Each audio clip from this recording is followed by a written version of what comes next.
Welcome again to 2022. This is Michael Wickerson here, returning to actually making some videos after a few months. Just kind of took a break and did a little bit of reading and a lot of metal casting, surface casting. So if you're interested, take a look at michaelwickerson.com, and I kind of inventoried what I've been up to for a while. I'm back on to what really interests me about rhino and grasshopper, and I think it's the link between philosophy and math that I've been playing with my entire life without knowing it. So what I have here is a pretty simple script that I'll go through, nothing too complex, nothing too scripted, not too many complications. The only thing that's complicated about it's not that it's complicated, it's actually very easy. Reading my old philosophy books, obviously Pierre de Chardin, I think I'm saying that right, kind of like Teilhard de Chardin, it's hard to say quick and sound French. But taking a look through that book, pretty amazing, and I grabbed some text and I thought I'd put it in here to kind of inspire myself. Really nice analysis of looking at the phenomena of man, but what it is these chapters of what we need to have a sense of to discover being human, a sense of spatial immensity, a sense of number, a sense of proportion, goes through a whole variety of things.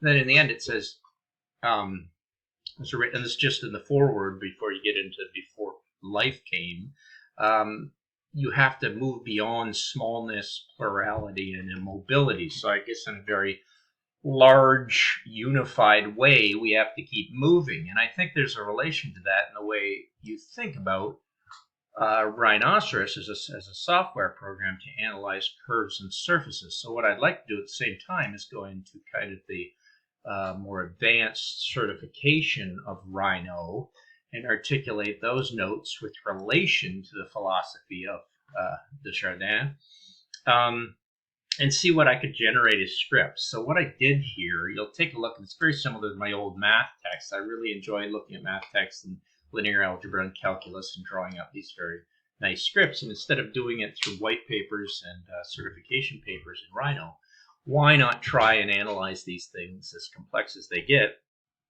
but in a sense of staying totally simple. So I've got a couple of baked forms here. I better go back into my script for a second and turn my bake to false. Otherwise, every time I change this, I'm going to bake a form. And this script is not complicated in my mind, but let's walk through it. Basically, we're building point system. That's it. It's right there. I'll take up this object, which is kind of nice. Polyline object, and probably the best way to look at this is on front right view, maybe. I think that would be it, to kind of get a sense of what's happening, and then probably take grasshopper off, and we'll just hide this little object for now, visibility, because it's not needed. So what we have is a point system that's pretty simple, random number, driving it out in a couple of directions. I don't know if I need that final one. Interpolate a curve through it, and then you're changing the degree of the polynomial. And what I did was you could bring this down to degree 0, and it's just a point system jumping right and left, I think, of, or maybe just left. Yeah, I got off the negative. I don't like to run it at 0. I run into problems. But just stepping through a gate, you don't really need this. You just put the number in here for degree, but this way you're kind of thinking about what degree of curve, if I choose 0, 1, 2, 3, 4, am I actually choosing? You can always check here. So degree 1 is set for 0.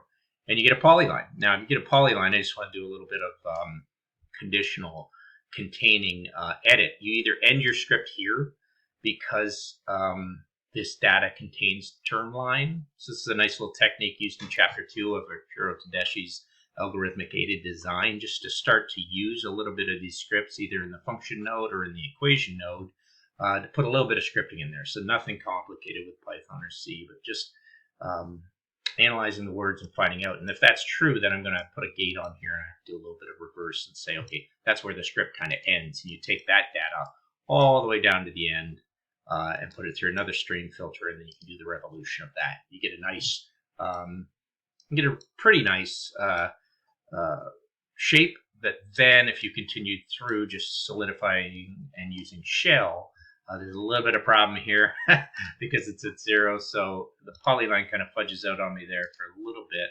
which I'm kind of interested in, but I'm not actually interested in baking the polyline. I just wanted to kind of bring that out and say that's not a curve that I'm very interested in. So as soon as I get up to degree 1 curve, you can see what happens now is it doesn't end there.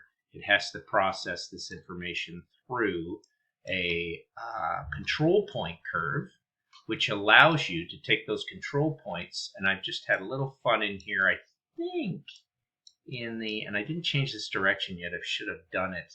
I think this control point curve, if I start to do this, yeah, I've got it in the wrong direction. I want to add this in the X direction, keep the Y the same, I think. Move the X here, and then when I slide, hopefully that will give me, nope. What have I done? It's always the trouble with this stuff. The Z, I want to be able to push this in the X -2 or +2. Let me see where I'm getting those points. Of course, I have to click these points if I want to see them. That's what I was doing wrong. So it is set right. So it basically just pulls those points, deconstructs one of the points at one of the indexes, which could change. You could change any one of those indexes, and you can pull it out differently. And then reconstructing those points, you produce another curve. So what happens is you end up seeing, if you control some of these control points at any point, which is kind of nice, what does your curve change? And the same thing is that NURBS curve is created, and I rebuild the curve also with more or less points, so you can really have a lot of finesse over this curve, which really gives you control over the geometry. And then I use a curvature graph to analyze the circle at that curvature, the vector at that curvature, and hopefully you can take a look at this if I select all this, and as I move through the point, you'll see that on that curve, different things are being chosen. So I'm going to put this in here. It's a little dark, but you can see that you're getting quite a bit of data as you go through what's being selected.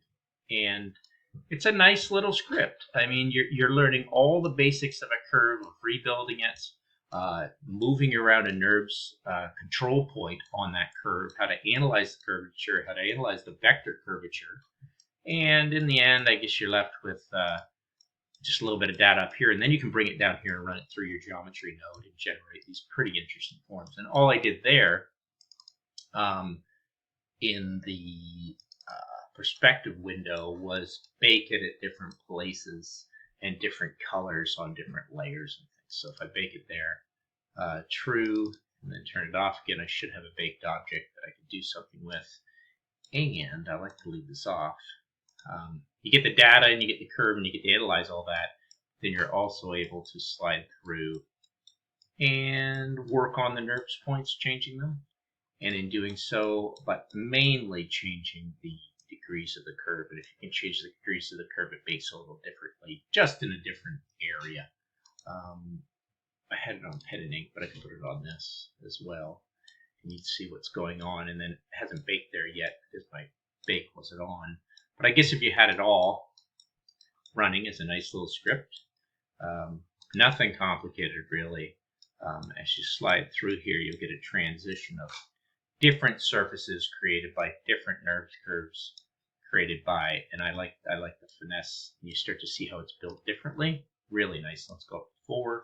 There you go. See how a surface becomes more and more complex, changes in its push-pull of its control points. And what I may do is grid this out. So if I went back to that initial, if I just locked up the solver a minute, went back to the 0, and then open it up again, it would bake there. And you get this pretty nice curve. But for some reason, the polyline is giving me a broken section here when I do it. But I'm not going to worry too much about it. Take off all the grasshopper. And you've baked all these forms in. Oh, I see. It's choosing. I'm not having it choose on the polyline. It grabs this area. So I'll have to just change the data that I wanted to show from this top surface. So there's a little bit of problem with my script on the polyline, and that'll make sense as I get into it and fix it. But otherwise, if you're not dealing with the number 1 polyline, you don't get stuck here kind of ending it with that and you can process through 2 and above. And what you may do is just edit this all out. You could always cut this and have this as a number slider that actually never produced the polyline, because you would just set it to edit 1 and above. And that's it. And then you could grab that, put it in there, and you'll have no problem. I think I just baked it again onto this structure, so there should be 2 there now. Yeah. So I like the little bake tool in Rhino 7 or whenever it came in. But if we grab all these and we just don't want to look at them, move them over, I could script that so those ones would move.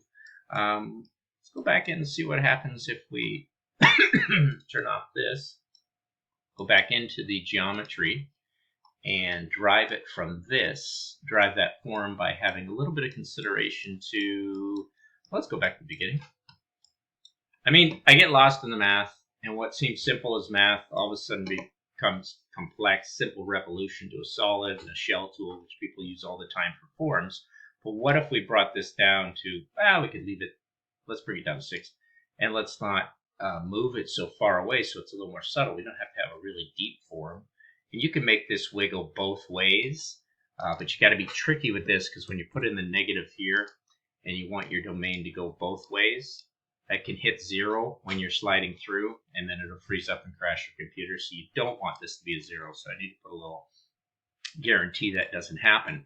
Then you can also seed like crazy on these forms, and you can see your range of forms as you seed through those possible movements, which is really nice. So this one, I'll just leave running there. I'll leave the 1 off, so we don't really need any of this gate because we're not going to be using it anyhow. Don't need that kind of conditional contains to edit out.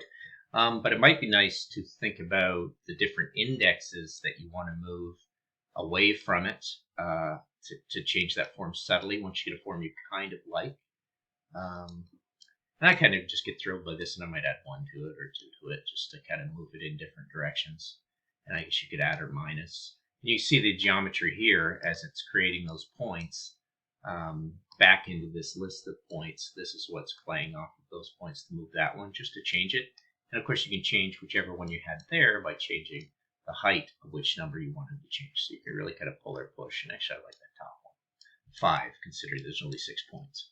So it's not the most functional script for infinite possibilities, but that's okay. And rebuilding the curve, I might want to rebuild it with more finesse to get a little funk right there in the center. And I can bring it down all the way down to a 3 curve, so I can do anything under that. But I guess I have a little finesse down here, and I kind of like it to be like that. And then just to analyze the curvature would be fun, just to see what it looks like as you go through. Look at the curvature vector and the curvature circle as you move down, just in case there's like, I don't know, you want to use that geometry to drive something out, those circles or orientations, or build some very complex things. That's up to your imagination. And then I can just step this off into different areas. So what I'm going to do here is just put on my bake. And now I'm going to just roll through my number sliders here. 1, and I'll just angle this a little bit. And we'll just snap that up to 2, get another bake, and 3, and 4. And there's the next bakes, which are kind of fun. And I like using this just to think about, like, when I'm done a script, what do I want to do with it? Pretty easy. Get rid of this and all that data, even though I don't mind looking at it. It's mainly this end data that might take preview off. Because I really think this is what's hopefully I can start to philosophize a little bit about and start to understand and think about as I move from curve creation and continuity into surface creation and continuity. I'm going to break this up into another chapter, and this is how I kind of think. I mean, it just comes out from so many different ways, and even if I didn't turn this into a revolution or used it as a bumped kind of surface edit, which is what I'm doing with cast aluminum, I think there's a lot of connections as well. I must admit I do fetishize this kind of revolution around these forms. But I think these forms are pretty nice, and as they relate to one another, they're pretty beautiful just by changing simple curve analysis on what you're doing. And maybe I will take these in and play, because these are solid objects ready to bake.